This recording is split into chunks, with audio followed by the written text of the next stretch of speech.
Praise the lord.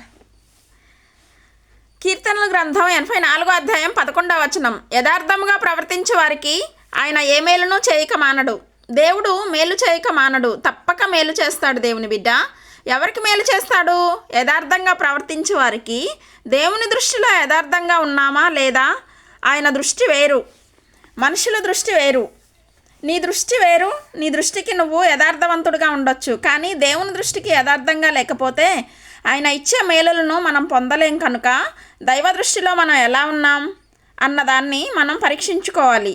మన దృష్టికి మనం యథార్థవంతులుగా ఉండొచ్చు. పక్కవారితో పోల్చుకుంటే అతని కంటే నేను యథార్థంగా ఉన్నాను, ఈమె కంటే నేను యథార్థంగా ఉన్నాను, పర్వాలేదులే, నా భక్తి ఆ బ్రదర్ కంటే ఎక్కువగానే ఉంది, నా కుటుంబం వారి కుటుంబం కన్నా బెటర్గానే ఉంది, నా రాబడి, నా సంపాదన, నాకున్న పేరు ప్రఖ్యాతలు ఇతరుల కన్నా బెటర్గానే ఉన్నాయి అనుకుంటూ కాంప్రమైజ్ అవుతూ ఉంటాం. మనల్ని మనం కాంప్రమైజ్ చేసుకోవద్దు. వాక్యం చెప్తుంది దేవుని దృష్టిలో మనం ఎలా ఉన్నాము.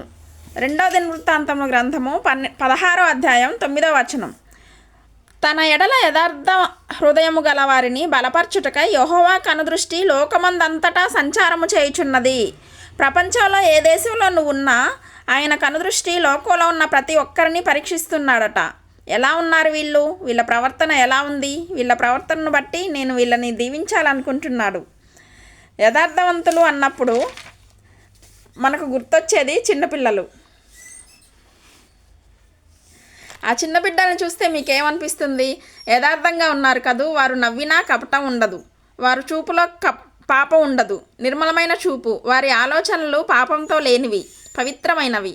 వాక్యంలో ప్రభు ఏమన్నాడంటే, ప్రసంగి 7వ అధ్యాయం 28, 29 వచనాలలో, దేవుడు మనుషులను యథార్థవంతులుగా పుట్టించెను, కానీ మనుషులు ఎదుగుచూ వచ్చినప్పుడు వివిధమైన తంత్రములు కలుగజేసుకున్నారు. ఈ లోకం మనకు తంత్రాలు నేర్పించింది. మన పరిస్థితులు, మన చుట్టూ ఉన్నటువంటివి కూడా తంత్రాలు కల్పించాయి. మనుషుల ముందు నువ్వు బెటర్గా కనబడు, కానీ దేవుని ముందు మాత్రం కవర్ చేసుకోవడానికి ప్రయత్నం చేయొద్దు. ఒప్పుకో. నువ్వు ఒప్పుకున్నప్పుడు దేవుడు నీ యథార్థత చూస్తాడు. యథార్థత కలిగిన బిడ్డ మీద నీకు ప్రేమ కలుగుతుంది, మీకు దయ కలుగుతుంది, కనికరం కలుగుతుంది. 2 బిడ్డలు మీకు ఇష్టమే. ఒప్పుకున్నవన్నీ మీరు దయతలుస్తారు, దగ్గరికి తీసుకుంటారు. కొట్టాలని కర్ర ఎత్తినా కూడా సారీ అని చెప్పినోడి మీదకి దెబ్బ రాదు, ఆగిపోతుంది. క్షమించు అని అడిగిన మాటకి అతని మీదకి వచ్చేటువంటి శిక్షను తప్పించుకున్నారు. లోకంలో సారీ అని చెప్పే చాలా గొడవలు ఆగిపోతాయి తెలుసా. సారీ చెప్పలేదనుకో, గొడవ చినిగి గాలివానగా మారుతుంది. గోరుతో తీయాల్సింది గొడ్డలితో తీయాల్సిన పరిస్థితి ఏర్పడుతుంది. ఇంకా పెరుగుడే కానీ తరుగుడు ఉండదు. యథార్థంగా మారండి. దేవుని దగ్గర ఏమీ కప్పుకోవడానికి ప్రయత్నం చేయొద్దు. దేవుని దగ్గర ఒప్పుకోవడమే మీకు బెటర్. ఆయన ఎదుట ఒప్పుకున్నప్పుడు మనం కనికరం పొందుకుంటాం, దయను పొందుకుంటాం, దీవించబడతాం. సామెతలు 28వ అధ్యాయం 13వ వచనం. అతిక్రమములను దాచిపెట్టువాడు వర్ధిల్లడు, వాటిని ఒప్పుకొని విడిచిపెట్టువాడు కనికరము పొందును.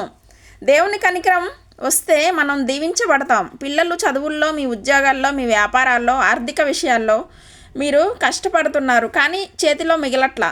మీ కష్టార్జితం ఈ చేతిలో తెచ్చుకొని ఆ చేతిలో పోగొట్టుకుంటే ప్రయోజనం ఏముంది? అది ఒక విధమైన శాపగ్రస్తమైన జీవితమే. వస్తుంది పోతుంది, ఏమీ మిగలట్లేదు. దాని నుండి బయటపడాలి. ప్రభువా, నా దోషములు ఏమైనా ఉంటే ఒప్పుకుంటాను, నా అపరాధాలు ఒప్పుకుంటాను, నా అతిక్రమములు ఒప్పుకుంటానయ్యా. నన్ను క్షమించి నీ కనికరం చొప్పున నన్ను దీవించి నన్ను వర్ధిల్ల చేయండి. నా చేతుల కష్టార్జితాన్ని స్థిరపరచుము. మోషే ప్రార్థించాడు, మా కష్టార్జితాన్ని మాకు స్థిరపరచుము అన్నాడు. ఎక్కడ? 90వ కీర్తన 17వ వచనంలో అంటాడు, మా దేవుడైన యెహోవా ప్రసన్నత మా మీద నుండునుగాక. మా చేతి పనిని మాకు స్థిరపరచుము, మా చేతి పనిని స్థిరపరచుము.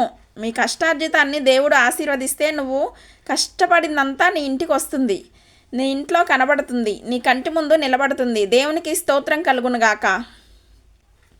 యథార్థవంతులకు ఆయన ఏ మేలు చేయక మానడు.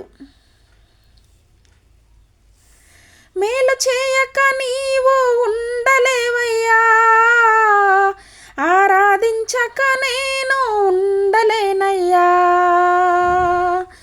మేలు చేయక నీవు ఉండలేవయ్యా, ఆరాధించక నేను ఉండలేనయ్యా.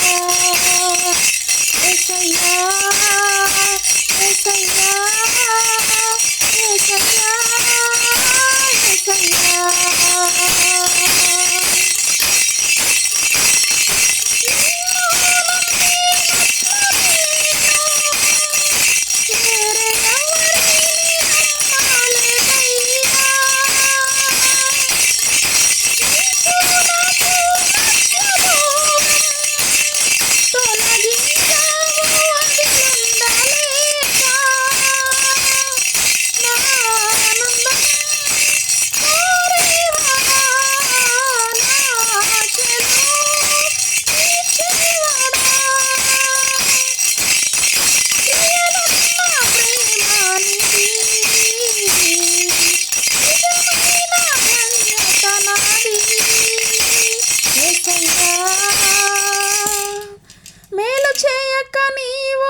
హల్లెలూయా.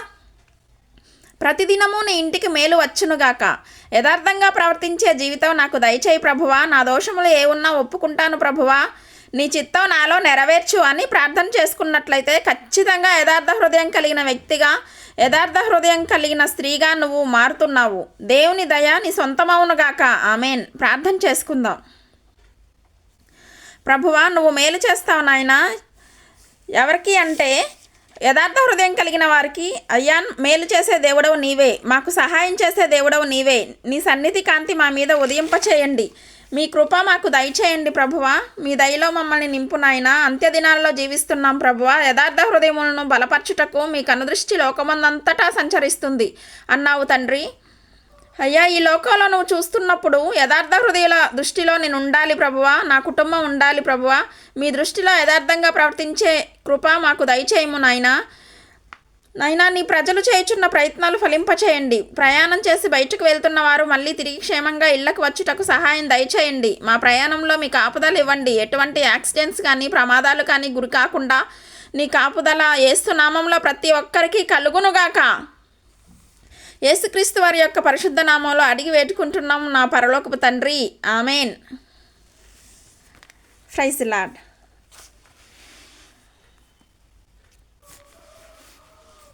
సబ్స్క్రైబ్ చేయండి, లైక్ చేయండి, అనేకులకు షేర్ చేయండి. God bless you.